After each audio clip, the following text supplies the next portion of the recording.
хөгжүүлж байгаа. Удахгүй 2-3 хоногийн дараа одоо тэр засагцыг юм чөлөө сайтн дээр тавигдана гэж хэлсэн. Тэгэхээр энэ бол асуудалд бол ингэж хандаж болохгүй.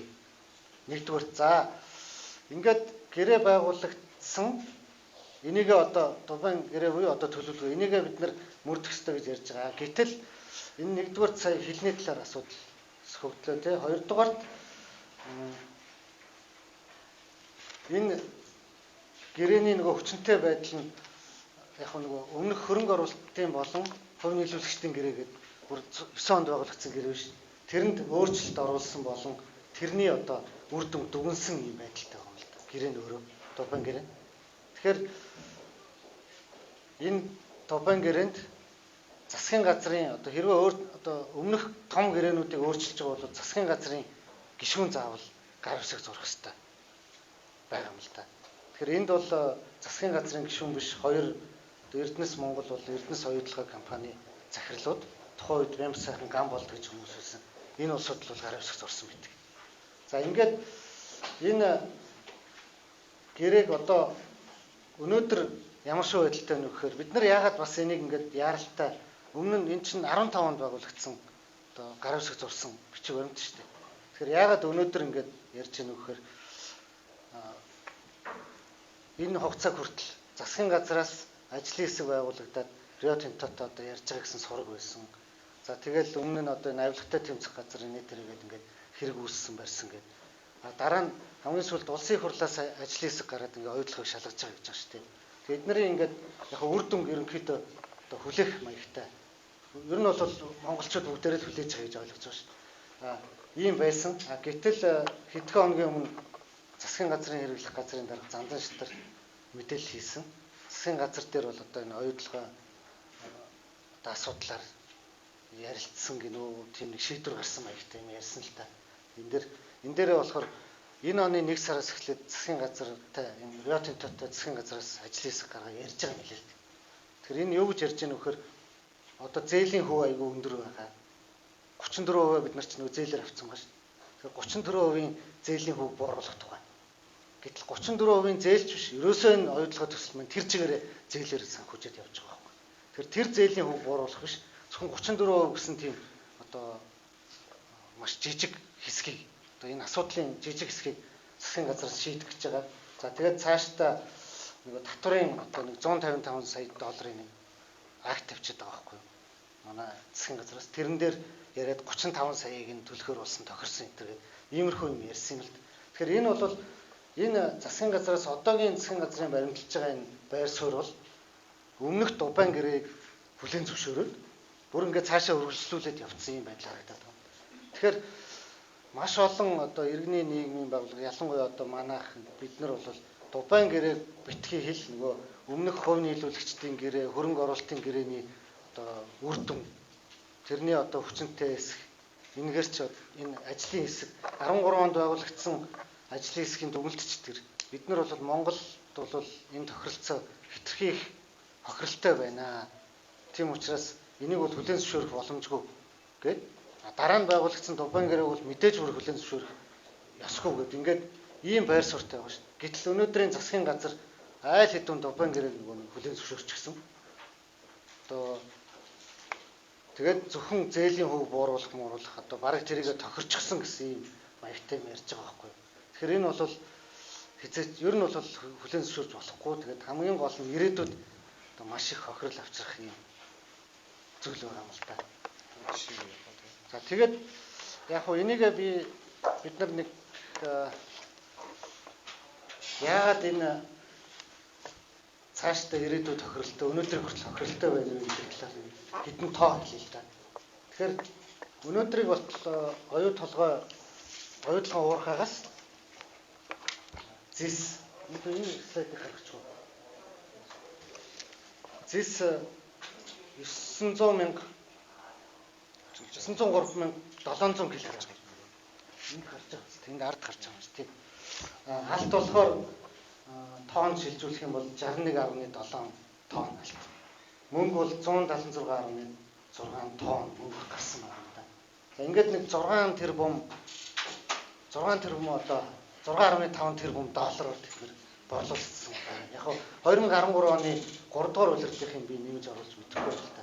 2018 оны хагасаар бол 6.1 тэрбум долларын борлуулалт хийсэн. Ойдлогоо баялаг бол нийт борлуулагдсан. За энэ слайдн дээр үзүүлснээр зүгээр алтанд хөрвүүлж ойлгомжтой болох үүднээс алтанд хөрвүүлэх юм бол зэсийн ойролцоогоор шүү дээ. 143 тонн зэс, 143 тонн алттай тэнцвэр зэс, 61.7 тонн алт. Мэдээж алт хэвээрээ. За мөнгөний алтан шилжүүлэхээр 2.7 тонн орчим алт гарсан байхаар өөрөөр нэмбэл 207.4 тонн алттай тэнцэх юм баялаг гарсан байна. Ингээд цаашдаа бол мэдээж одоо өнөөдөр бид нэр ингээ яриа сууж явах хүртэл гарч л байгаа шүү. Тэгэхээр 207.4 одоо 207.4 тонн алт гарцсан байхад хамгийн гол нь хэлэх гээд байгаа юм бол юу гэхээр энэ оюун толгой гэдэг компани гаргаж байгаа шүү дээ. Энэ оюун толгой компани бол маш их алдагдaltaй ажиллаж байгаа. Ерөөсөө жилд 200 гаруй сая долларын алдагдaltaй. Нийт алдагдлын хэмжээ бол 2 тэрбум доллар байсан. 2 тэрбум орчим. 1.9 тэрбум доллар болж байна. Тэгэхээр хамгийн гайхалтай юм энэ нийт хүмүүст юу гэж хэлэх гэдэг юм бэхээр ингээд алт гараад байдаг, борлуулад байдаг. Гэтэл эндээс алдагдал хүлээгээд байдаг. Өнөөдөр бид нэр Эрдэнэс оюун толгой, Эрдэнэс тавталгай гэдэг компани манай төрийн өмчт компанийн төрийн менежмент хийгээд ногдлол шиг тараагаад дараа жил бол бүр их ногдлол шиг тараана гэдэг 1072 ногдол одоо хувьцаанд гэтэл бид нар алдцээс мөнгө гаргаад байдаг, алдагдлалд ороод байдаг.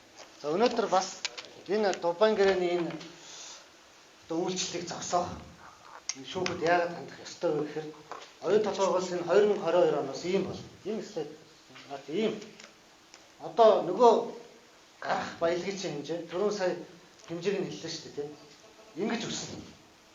Энэ цагаан цэнхэр нь бол 70 дуурхай байхгүй. 70 дуурхайгаас гарах. Одоо баяжмлын хэмжээ. Энэ баяжмал дотор ч нөгөө алдцээс мөнгө чи юм шүү. Ингэж их өснө. Ингэж их өссөн мөртөө яах вэ гэхээр биднэрт ногдлол шиг байхгүй. Тэр дугуйлцсан байгаа нь улаанаар дугуйлцсан байгаа тэр баруун 2050 он болж байгаа шүү. Энэ 2050 оноос эхэлж ногдлол шиг одоо та нар авна гэсэн юм өрөө тэмтэгийн үүсдэг нь аль биесний мэдээ байна уу. Тэгэхээр ямар баяжмлын хэмжээ ямар болсон үед одоо ногдлол шиг авах нь гэдгийг эндээс харж болно л та. Энэ дандаа өөрсдийнх нь гарсан юу гэж тооцоо баримтууд өгсөн. Тэгэхээр энэ ерөөсөө яагаад ийм болцсон бэ гэхээр хог нийлүүлэгчдийн гэрээ гэдэг юм баахан зээл зуучил риотонтой оруулж ирж байгаа. Тэгээд хог нийлүүлэгч тэр зээлийн одоо зардал за мөн тэр бүх гарсан зардлаас өөрөөсөө менежментийн төлбөр аавна гэдэг. Ер нь бол юу товчхой ойлгож болох вэ гэхээр их л зардал гарч ивэл нөгөө талцсан. Риотонтой талцсан. Монгол тал бол мэдээж муу. Яг тэгэхээр ашиг гарах юм чинь тэндээс ногдлол ашиг гэж авах боломж байхгүй, ашигын татвар гэж авах боломж байхгүй. Бүх юм тэгээд нөгөө их зардал гараад зээлийн хүү их болохоор чинь нөгөө энэ гарч байгаа бүх баялаг юу чинь зээлийн хүү зардалтай л явчихж байгаа байхгүй. Юус ийм байхаар зохицуулсан байна. Тэгээд Дубайн гэрээний маш одоо бас нэг хамгийн одоо хязгаар зөвшөөрөл энэ хоёр гэж бичсэн байгаа л да та нар хэмнэлийн мэдээлэлээр танилцсан билээ. Энэ 10-аас 14 оны тайлан балансыг хүлээж авахыг сангийн яам 5 хоногийн дотор хүлээж авахыг даалгацсан байна. Тэр Дубайн гэрээн дээр. Тэгэхээр энэ бол яагаад болохгүй вэ гэхээр энэ маргаантай байсан байхгүй. Өмнө нь ажлын хэсэг энэ төр ороод 3 тэрбумын одоо долларын зөрүү байна. Ер нь бол энэ оюун толгойн санхүүгийн юм бол ер нь замбраа алдсан л та. Маш их зээлийн хүү зардал энэ төр юу болоод ерөөсөө тэр одоо юу гэдэг Монголын тал 2000 уг нь бол анхныхаа 10 оны тэдний нөгөө анх биднэрт гэрээ байгуулахын өмнө тайлбарлаж яснаар бол 19 оноос ногдлол шиг аавна гэдэг шүү дээ. Аваад явна гэсэн. Тэгсэн сүүлдээ тэд нар за тэр тезүү мэзүү бол ерөөсөө тийм албан заавал баримтлах хэрэгтэй юм биш. Та нар бол 2037 он гэж одоо Бямс сайхан гэдэг хүн их хурл дээр хэлсэн. Өөрсдийнх нь гаргасан нэг слайд байна. Энэ тэр одоо тооцоогоор 2050 оноос та нар ногдлол шиг авна гэсэн юм байж. Тэгэхээр иймэрхүү юмыг бол хүлээн зөвшөөрч ерөөсөө болохгүй санагдаад. Тэгээд ингээд цаг хожоод байгаа. Цаг хожих тусам яг үгээр та нар бүгд мэднэ шүү дээ. Зээл чинь нөгөө зээлийн одоо юм чинь цагаараа хүүлж байгаа шүү дээ. Тэгэхээр одоо бүх байгаа зээл бол Рио Тинто талд ашигтай хүүлэгдэл явж байгаа. Тэгэхээр манайхан бол ингээд одоо нэгдүгээр тэгж байгаа, хоёрдугаарт нөгөө уурхай чинь 24 цаг тасралтгүй ажиллаж байгаа шүү. Баялаг бол тасралтгүй урсаад. Ингээл одоо цаг өнгөрөх тусам л бид нар хохирол байгаад байгаа.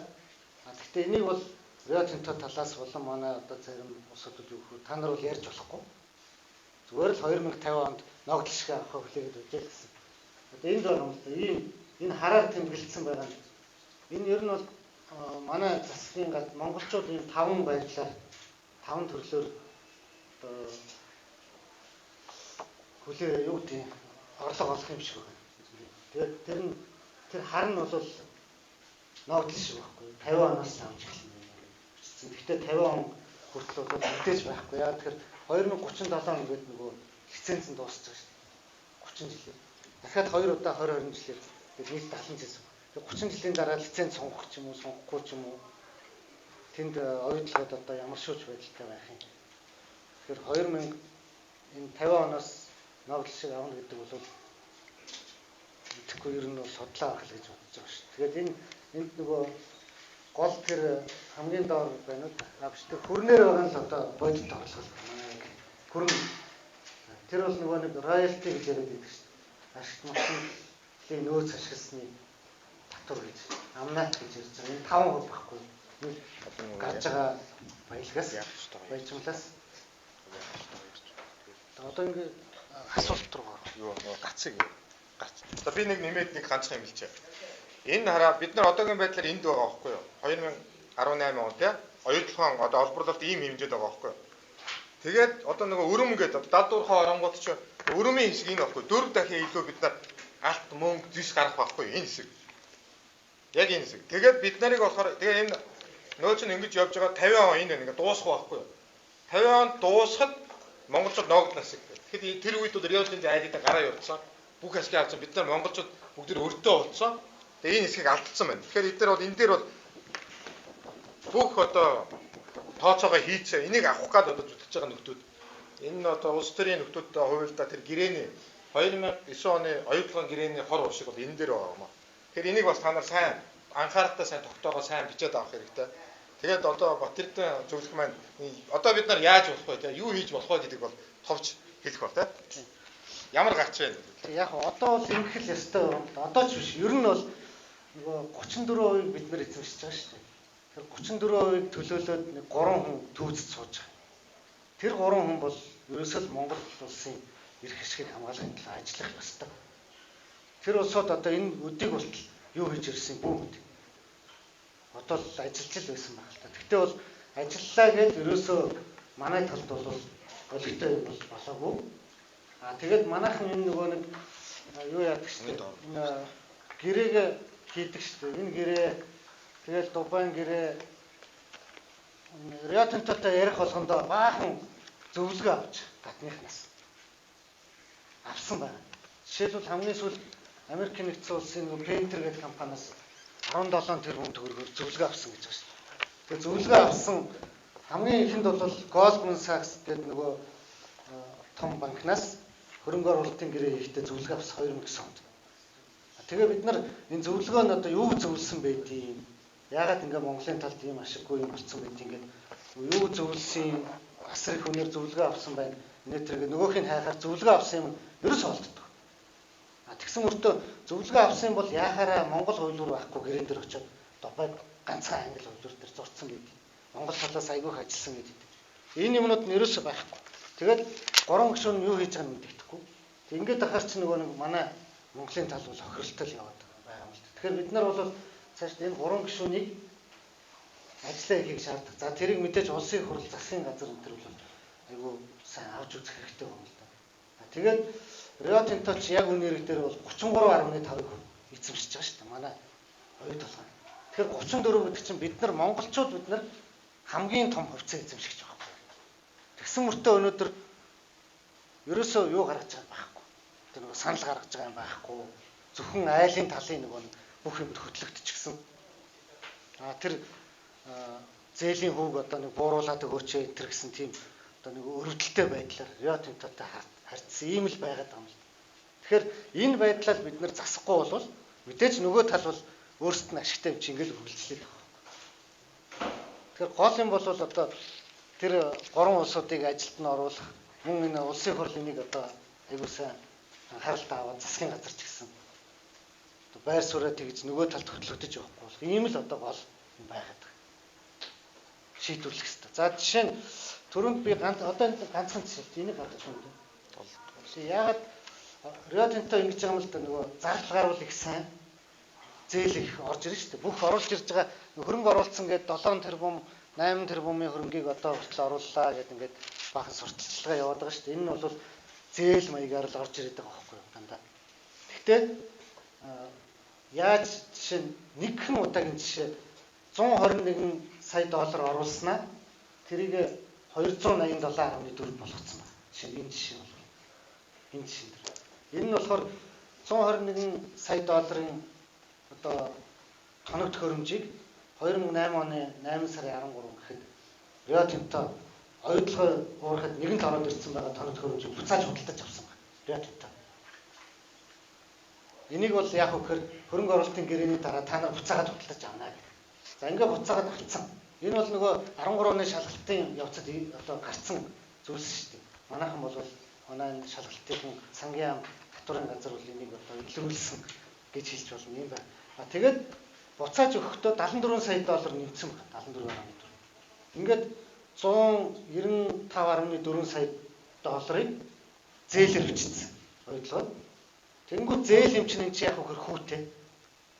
Хүүтэй. Тэгээ энэ хүн энийг чинь хилэл төлсөн гэдэг үлээ 15 он төлсөн хаа. Энэ хүн болохоор 13 онд эргүүл төлсөн биш үү? Ердөө аюу эрт төлсөн. Өнөөдөр хүртэл явсан бол зүр замбраа алдсан бол энэ хүн. Энэ хүн 92 сая доллар гэсэн. Энэ тооцоо нь бол энэ слайдн дээр байна.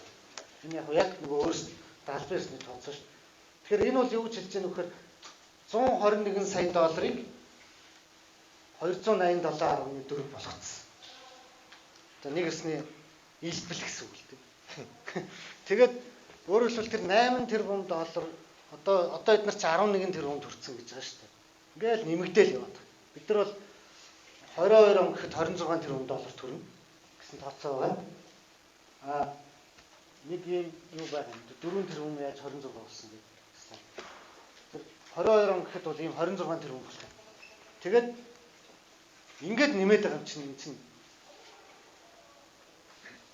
хэсрэг одоо зардал болчихж байгаа байхгүй. Тэгээ энэний чинь оронд ерөөсөө юу гарах вэ гэхээр нөгөө 400 тэрбум долларын баялаг гэж яриад байгаа чинь ийм байдлаар зээлийн хүү өндөр зардлын төртөл явж байгаа. Энэ өндөр зардлын чинь хуваар бас нөгөөдөл чинь менежментийн төлбөр авч байгаа шүү дээ.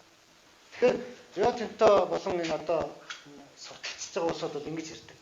Бид нар одоо Монголд орчин үеийн асар том ийм гоё уурхай байгуулчлаа. Та нар чадахгүйсэн бид нар хийж. Тэгэхээр тэр бол бид нар чадахгүйсэн бол үнэн. Гэхдээ нөгөө талаас монголчууд бид бол үүний төлбөрийг хангалттай төлсөн. Тэнд байгаа бүх хүмүүс дэлхийд байхгүй цалин авч байгаа. Дээр нь бүх менежментийн төлбөр одоо нөгөө зөвлөх үйлчилгээ, хууль, тэгээд өндөр үнэтэй бараа, тэр зардал бүх юмыг бүгдийг төлсөн. Бүгд одоо энэ оюутлогын компани тайлан баланс дээр бол байж байгаа байхгүй. Тэгэхээр тэр улсууд хийсэн, гүйцэтгсэн. Төлбөрийг нь бол Монголын ард түмэн баялгаараа төлсөн юм л байж байгаа. За ингээд бидний яриа бол тийм.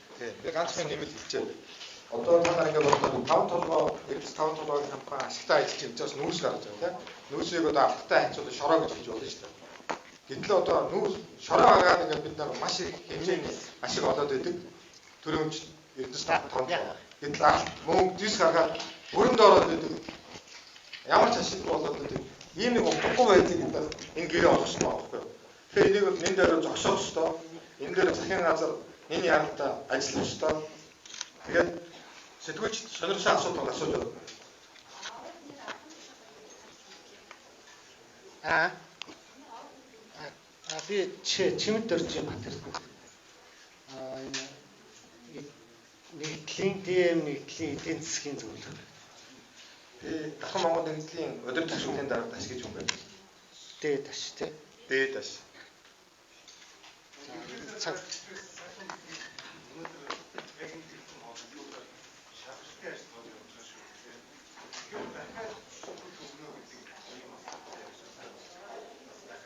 Тэгэхээр энэ бидний энэ юу чинь яг одоо сайхан бэлэг гэдэг хүнийг шүүхт өгж байгаа юм биш үү? Захиргааны хүний асуудал жаах. Энэ нөгөө шийдвэрийг нь өгч байгаа байхгүй.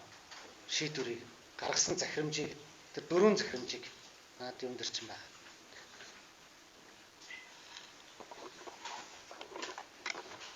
За тусах уу? Тийм. Асуулт байхгүй тий? Цагч болж байна. За тус.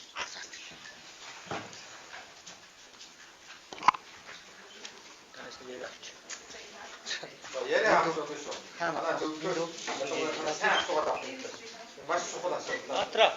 Энэ одоо нэр цагаас.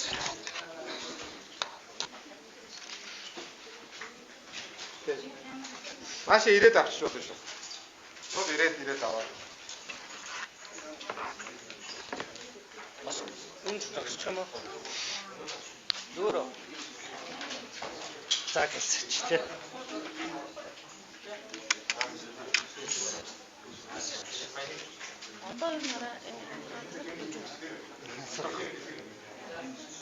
Нэг л асуучихгүй тийм нэгтгэл тийм. Ихтэй орчин юу хэр байгаа юм бэ? Одоо энэ гэж нөгөө сая өөр чиглэж байгаа. За би хэлээ те тэр. Би тэр шийдвэрийг гэж сая. тэгсэн тийм. Тэгэхээр хариуцч байсан юу? За ойлгосон тийм. Тэрийг асуух юм тийм. За хариуцч байна. Бүх юм байхгүй. Бид нар захиргааны иргэн шүүхтөр хандсан. Тэр бол тэр нөгөө шүүхийг хаж өгмөр л. Өөрөөр хэлбэл дөрөв хүнд өгсөн бол. Тэрнээс тэр хүний нөгөө нэг шалгаж байгаа байлж байгаа тэр Гэтэ нөгөө одоо энэ шүдэд энэ Дубай гэрээ байгуулаад 4-5 жил болсон шүү дээ. Тэгэхээр 4-5 жил дараа асуудал өгч байгаа нь ямар асуудалтай юм бэ? Үр дүн гарах маань. би түрүүн ярьсан л та нөгөө нэг засгийн газар нөгөө хуралч нөгөө Монгол төлөвтэй гэдэг засагтай шүү. Гэтэл өнөөдрийн засгийн газрын бүр хүлээн зөвшөөрөл цаашаа өргөжлөх шинжтэй болж байна. Бид нар бол угаасаа нөгөө юу гэдэг асуудал манай талд одоо Монголын хөрлөг арай багасгах ч юм уу Монголын бодлого асуудал шийдэх юм бодвол хүлээгээл байж байсан. Тэгээд өнөөдөр бол хүлээх тийм нэг цаггүй болчихлоо гэж байна. Яг энэ гэрээнд ер нь яг ямар одоо юу гэдэг асуудлууд Монголын талд хохиролтой байдлаар байж судалгаа хийж байна. Аль гэрээнд? Энэ ойдлогоо Дубай гэрээнд. Тэр хэвлэлийн мэдэн дээр бол байгаа. Тий. Асар их. Тэгээд автогийн засгийн газар даатуулгын хөрөнгө оруулалтыг шийдэхгүй гацаагаад байсан гэдэг үндслээр маш их дарамт шахалт ирээд бид нар хуйлдан автогийн засгийн газар унгаасан байдаг шүү дээ. Энийг бүгд мэдж байгаа тийм. Тэгээд ерөнхий сайдаар сайхан бэлгийг тавиад засгийн газрын хэрэглэх газрын дараагаар эс баяр цогтыг тавьсан шүү дээ. Энийний дараа энэ Дубайн гэрээ гэдэг юм хийгдсэн. Тэгээд энэ засгийн газар ер нь яг энэ гэрээг л хийх зорилготой байсан байгаа байхгүй юу? Ингээд одоо сүүл том зургаар харахад энэ үүргээ гүйцэтгсэн Дубайн гэрээгээ хийсэн засгийн газар нь сайхан бэлгийн засгийн газар алга болсон. Юу үлдсэн гэвэл улс орон бараг 22 тэрбум Америк доллараар хохирчоод одоо бид нар тэр үр төлөөс нь бид нар төлж дийлэхгүй одоо үр хүү улс орноороо төлөх гээд байгаа байхгүй юу? Дээр нь бид нар сая хэллээ 400 тэрбум Америк долларын асар том нөөц. Энэ нь оюу толгой гэдэг чинь Монголын бүх асуудлыг шийдэх тийм хэмжээнд тийм их юмыг монголчууд ойлгохгүй байгаа байхгүй юу? Юусоо ойлгохгүй жижиг сажиг асуудлаар хөөцөлтөөл багш нарын цайлан сая төгрөг нэмээ юу да тийм. Гэтэл оюу толгойг бид нар ашигтайгаар шийдэх юм бол багш нар 1 сая байтугай 5 сая төгрөгийн цалин зөөх боломжтой байхгүй юу? Бараг Монголын бүх одоо энэ асуудалтай байгаа мөнгөний асуудал байгаа шүү дээ тийм. Өөр ширмэл бүгдийн төлөх боломжтой. Энэ дээр монголчууд анхаарал хандуулаасаа энийг ойлгосоо өдөр тутмын ахуйн амьдралдаа хөдөлгдөөд нүүр ширэндээ бити хөөцөлтөд яваасаа энэ том асуудлыг олж хараасаа гэж би хүсдэг байхгүй юу? Одоо манайхан хүсдэг. Одоо би ганцаархан хүсдэг гэж. Тэгээд бид нар одоогийн байдлаар 3 жил гаруй энэ оюутлогоо асуудлыг хөндөж ярьж байна. Төрийн бус байгууллагынхаа хувьд Рио Тинтогийн одоо тэр гадаадтайхаа төвтэй холбогдож энэ асуудалтай холбоотой тодорхой хэмжээний мэдээллүүд одоо асуулах энэ тавьсан уу? Ямар тавьсан? Бид нар маш олон гэж хэлэхэд болохоор тийм захианууд явуулсан байгаа. Рио Тинто руу явуулж байсан англи хэл дээр бид нар бүр англи хуульчдыг захиан дээр ажилуулад өөрсдөө боловсруулад англи хуульчтай хамтраад явуулсан хариу ирдэг. Засгийн газрын бүх шүтний тухайн хариуцагч хүмүүстэй холбогдож ажиллаж байгаа. Одоо бид нар улсын их хурлын лобби бүлэгтэй их ойрын хамтарч ажиллаж байгаа. Тэгээ лобби бүлгээс одоо нэг албан бичиг Рио Тинто зүг рүү явах ёстой. Одоо явсан баг явсан байхаа та. Ер нь бол энэ тал дээр бол бичиг цаасны бүх боломжтой ажил оролдлогууд боломжуудыг бол хийсэн. Гэтэл одоо яг энийг хийх ёстой засгийн газар энэ бол ер нь нэг улсын их хурлаар шийдээд зөв тал руу шийдэх асуудал байхгүй юу? Бүр улсын их хурлаач шаардлагагүй. Яг тэгвэл Рио Тинто талаас нь Дубайн гэрээг бол өөрчилсөн шүү дээ. Бид нар санал тавиад одоо ингээд гэрээг өөрчлөх юм арбитрийн шүүхтэр очно гэдээ айлгаад идэх байхгүй бид нарыг. Гэтэл боломжтой байхгүй. Энийг бол хийсэн ш Дубайн гэрээг сайхан бэлэг очиод өөрчлөөл энэ гэрээнд тэгэхээр өөрчлөлт оруулж болно. Тэгэхээр бид нар ашигтай ажилтдаг хувилбарт бол шилжиж болох байхгүй. Энийг засгийн газар бол хийчих бүрэн боломжтой. Бүрэн эрх мэдлийн хүрээнд нь байгаа. Та бүхэн зөвхөн улсын хурл засгийн газар албан ёсоор хандсан зүйл байна уу? Яг одоо энэ гэрээний шалгах явц ямар шатнд явж байгаа талаар сүүлийн үеийн мэдээлэл авсан уу? Тийм, бид нар бол сүүлийн үеийн мэдээллийг бол байнга авч байгаа. Сая би энэ хүнд хэлсэн шүү дээ. Бид нар бичиг цаасны боломжтой бүх захиануудыг явуулсан, шаардлагуудаа тавьсан. Одоо өмнөх бүр парламентаас эхэлсэн шүү дээ энэ ажил та. Гэтэл энэ ажил бол ерөөсөө цааш явахгүй байна. Одоо сүүлийн зандан шатар засгийн газрын хэрэглэх газрын даг зандан шатрын мэдгдлээ те нэг өчүүх юм яриад байгаа байхгүй юу? Татварын тэр торгуулийг багас одоо 150 сая 30 болголоо ч гэлөө нэг тийм юм цаашаа тэр зээлийн хүүг багасгах гэдэг нэг юм өчүүх юмнуудыг яриад байгаа байхгүй. Тэгэхээр энэ байдлаар энэ засгийн газраас бол дөрвтөө шийдвэртэй алхмууд гарахгүй юм байна. Зүгээр нэг юм өнгө студийн одоо косметик засал гэдэг чинь тийм өнгө бодгийн жоохон гадналын засал цаанаа бол өр энэ гэрээ бол хохирлоо гэрээ цаашаа үргэлжлэн бид нар хохирсоор байх болно. Тэгээд оюутлогоо 50 онд баг нөөцөнд дуусаад Рио Тинто гараад явчихна. Бид нар өртөө ямар ч ногд тэр үед бид нар ногдол 50 онд ногдол ашгаа өгье гэдэг шүү дээ. Тэр үед хэдэн монголчууд нь одоо амьд байх юм бэ? Тийм биз дээ. Зарим нь бол байхгүй болсон биз дээ. Рио Тинто хариу өгөхгүй байгаа байхгүй да. Бид нар захиан албан бичгээр бүр DHL гэдэг олон улсын тээвэр зуучлалын шуудангийн компаниар явуулахад хариу ирэхгүй байна. Олон улсын шүүхэд хандж болохгүй юу? Энэ чинь бид нар нэг төрийн бус байгууллагаараа хандж ирэх байхгүй шүү дээ. Бид нар эрх мэдлийн хүрээнд энийг засгийн газар хийх ёстой байхгүй да. Одоо та жишээ нь Рио Тинто болдог гэж байна шүү дээ. Бүх шатны байгууллага та Монголдо эцэг хүртэл одоо юу заргалдаж яваад хариу авахгүй бол олон улсын шүүхэд хандж. Олон улсын ямар шүүхэд хандах юм? Ямар шүүхэд? Одоо тийм юм бол хувь хүний хувьд одоо төрийн бус байгууллагын хувьд бол байхгүй. Энд чинь тийм маш их хэмжээний мөнгө орсон Рио Тинто талаас бүр мэрэгжлийн хуульчдын баг ажиллуулсан яг тэдэнд ашигтал да тийм гэрээ хийгдсэн байгаа байхгүй.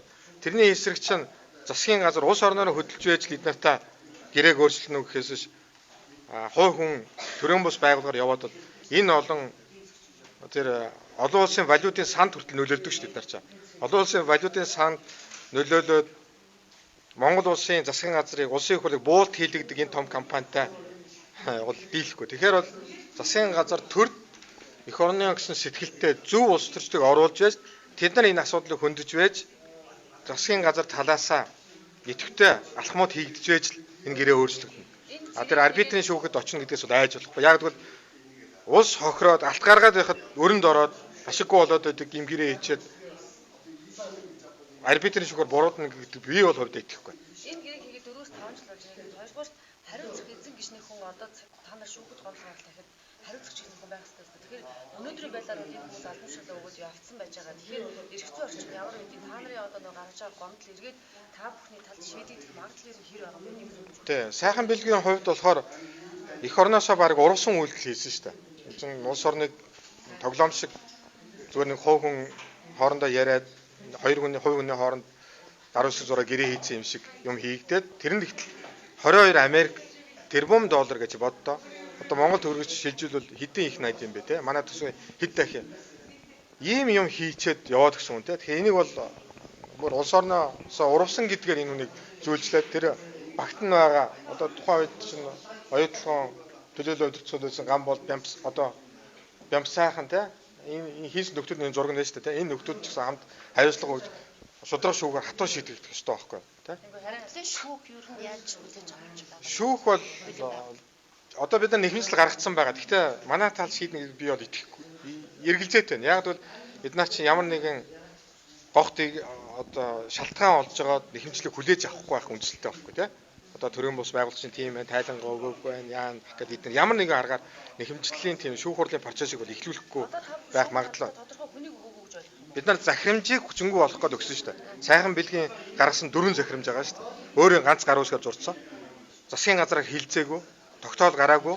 Энийг бид нар хүчингү болгох гэж байгаа байхгүй. Энийг хүчингү болгосноор бид нар Дубайн гэрээ гэсэн энэ хууль бус гэрээг зогсоож чадах байхгүй. Нэгсэндээ өр төлбөр зээлийн маань тийм 22 тэрбум хөрөлийг бид нар зогсоох гэдэг байгаа байхгүй. Сайхан нарын хүмүүс гэрээтэй холбоотойгоор шалгаад цайгаар харж байгаа гэсэн юм байна шүү дээ. АТV төлөвлөгийн явж байгаа. Тэгэхээр хав бүхний гаргаж байгаа гомдол энтэй яаж Тэгээ энэ дахиад сая нөгөө сэтгүүлч асуусан шүү дээ. Бид нар болохоор захирамжийг хүчингү болгох гэж өгч байгаа байхгүй. АТV чинь захирамжийг хүчингү болгох гэж тэд нарыг хориогүй шүү дээ. Тийм биз дээ.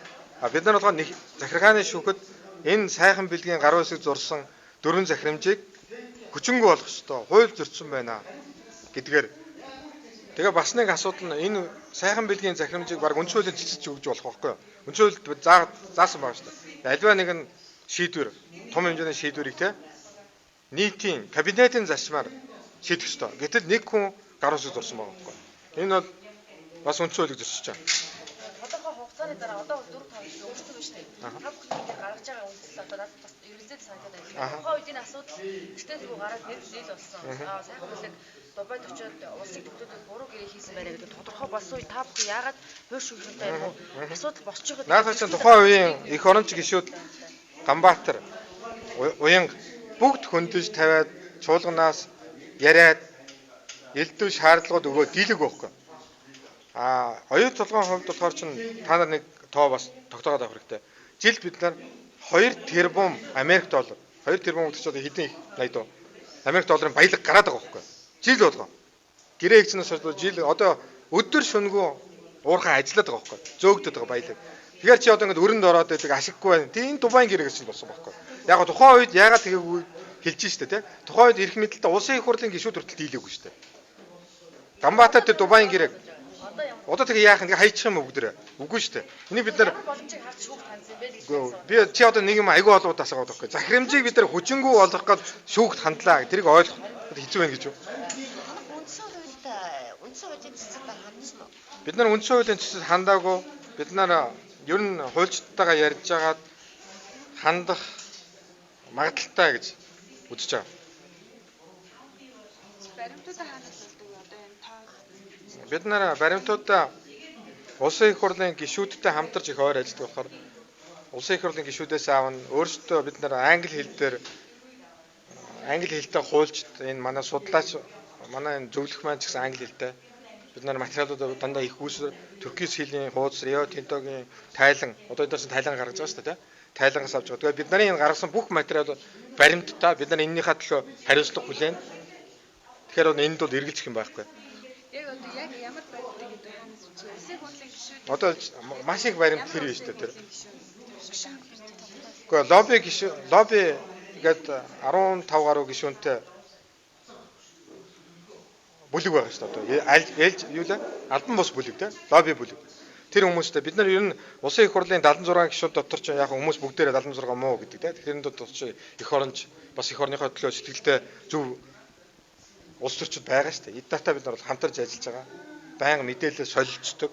За яг нэрийн тэр гэж хэлээд байгаа олуулаа байгаа. Олон байгаа гэж ойлгож байна. танах одоо энэ харуу хязгаар өмнөж хүлээж байгаа. Одоо энэ нэхэмжлэл энэ шүүхээр эхлүүлээд процесс эхлэнгүүт бид нар яг энэ шүүхийн дагуу, хуулийн дагуу явагдах байх л та.